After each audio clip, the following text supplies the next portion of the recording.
तो चलो यहाँ पे हम देखेंगे यूनान में राष्ट्रीयता का उदय। अभी हम लोगों ने फ्रांस में देख लिया, इटली में देख लिया और जर्मनी में देख लिया। फ्रांस, इटली, जर्मनी हम लोगों ने देख लिया। आप कौन सी देखने जा रहे हैं? यूनान में राष्ट्रीयता का यूनान का जो इतिहास रहा है बच्चों, हिस्ट्री जो यूनान की रही है, ग्रीस की जो हिस्ट्री रही है बच्चों, वो बहुत ही गौरवमयी रही है, बहुत ही गौरवमयी रही है। यहाँ ध्यान दीजिए, बोर्ड पे सबको ध्यान दीजिए। जो यूनान की जो हिस्ट्री रही है बहुत गौरवशाली रही है, गौरवमय रही है। किसी भी दृष्टि से आप देख लो, साहित्यिक प्रगति की दृष्टि से, विचार की दृष्टि से, दर्शन की दृष्टि से, कला की दृष्टि से और चिकित्सा विज्ञान में तो सर्वश्रेष्ठ था। कौन? यूनान। चिकित्सा विज्ञान के क्षेत्र में अभी भी उसकी बहुत सारे फार्मूले, दवाई के फार्मूले यूज किए जाते हैं शरीर को सही करने के लिए, आरोग्यता प्रदान करने के लिए बच्चों। तो उस समय यूनान इस सब क्षेत्र में काफी आगे निकल चुका था। यहाँ पे डायरेक्ट लिखा भी है बच्चों कि पुनर्जागरण काल में, कब बबुआ? पुनर्जागरण काल में जो है पाश्चात्य देश यानी पश्चिमी देश जैसे फ्रांस हो गया, जर्मनी हो गया, इटली हो गया, इंग्लैंड हो गया, हालैंड, पोलैंड, जो भी हो गया बच्चों, यहाँ से प्रेरणा लिए। कहाँ से बउआ? यूनान से प्रेरणा लिए, अपनी तरक्की शुरू की और अपनी तरक्की शुरू की। किसी भी क्षेत्र में यूनान उस समय क्या था? आगे था। लेकिन सबसे बड़ी बात यह थी बच्चों कि वह अभी भी तुर्की साम्राज्य के अधीन था। वह अभी भी तुर्की साम्राज्य के इतना विकसित, इतना इंटेलेक्चुअल माइंड विकसित होने के बाद, इतना डेवलपमेंट होने के बाद भी यूनान किसके अधीन था? किसका गुलाम था?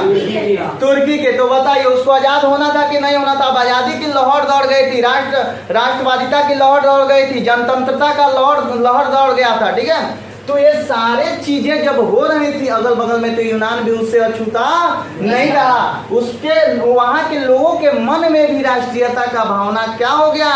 पनपने लगा, आगे बढ़ने लगा। ठीक है, और वहां के लोग भी तुर्की साम्राज्य के विरोध में बोलने लगे।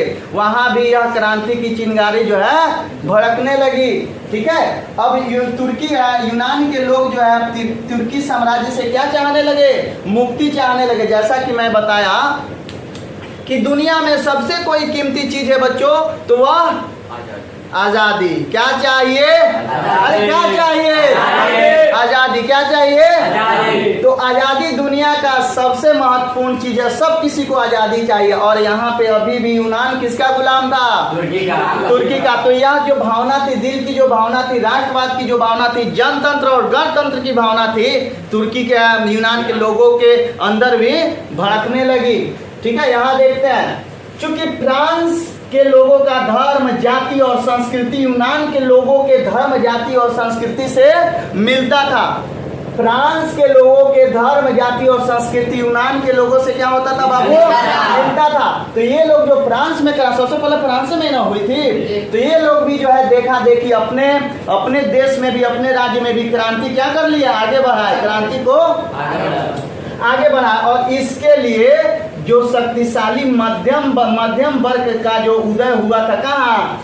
यूनान में। उसने ओडेसा नामक स्थान पर, याद रखना बउआ, ऑब्जेक्टिव क्लियर हो रहा है यहाँ पे, जो शक्तिशाली मध्यम वर्ग का उदय हुआ था यूनान में बच्चों, उन्होंने ओडेसा नामक स्थान पे हितेरिया फिलाई, कौन सी रे बउआ साहब? अरे बोलिए, नामक संगठन की स्थापना की। मध्यम वर्ग जो कि शक्तिशाली हो रहा था उस समय, राष्ट्रवाद के लिए, जनतंत्र के स्थापना के लिए, उसने ओडेसा नामक स्थान पर हितेरिया फिलाइक नामक संगठन की स्थापना की। किसका स्थापना किया? हितेरिया फिलाइक। बोलिए जल्दी। हितेरिया फिलाइक कहाँ? ओडेसा नामक स्थान पर। किनसे किया? शक्तिशाली राष्ट्रवादियों के समूह ने, जनतंत्रवादियों के समूह ने ओडेसा में हितेरिया फिलाइक नामक संस्था के स्थापना की। समझ में आया इतना बात? समझ में आ गया ना? चलिए आगे बढ़ते हैं। और ये किस लिए हुआ? तो यूनान को तुर्की शासन से क्या चाहिए थे? अभी भी यूनान तुर्की साम्राज्य के अधीन था। इसके मुक्ति के लिए हितेरिया फिलाई नामक संगठन की स्थापना ओडेसा नामक स्थान पर शक्तिशाली मध्यम वर्ग ने की। अब आएगा लिखने के तो लिखिएगा ना, ये पहला वीडियो, नेक्स्ट वीडियो में और बढ़िया से देखेंगे हम लोग। ठीक है, यहाँ पे ईसाई जगत जो था, जितने भी ईसाई लोग थे वो दो प्रकार के चीजों को मानते थे, दो प्रकार के चर्चों को मानते थे बच्चों। पहला था ग्रीक ऑर्थोडॉक्स चर्च। क्या था? Greek Orthodox church, Roman Catholic church. कौन कौन चर्च था? Greek Orthodox church, Roman. अरे बोलिए कौन कौन? Greek Orthodox church. ईसाई लोग जो वहाँ के थे वह दो प्रकार के चर्च मानते थे, ग्रीक ऑर्थोडॉक्स चर्च तथा रोमन कैथोलिक चर्च। कितने प्रकार के चर्च होते थे बताइए? दो प्रकार के। कौन कौन? तथा रोमन कैथोलिक चर्च। ठीक है। रूस और यूनान के लोग जो थे बच्चों वो मानते थे ग्रीक ऑर्थोडॉक्स चर्च को। ठीक है ना। चलिए, इतना सारा चीज तो आपको बहुत बढ़िया से समझ में आया होगा।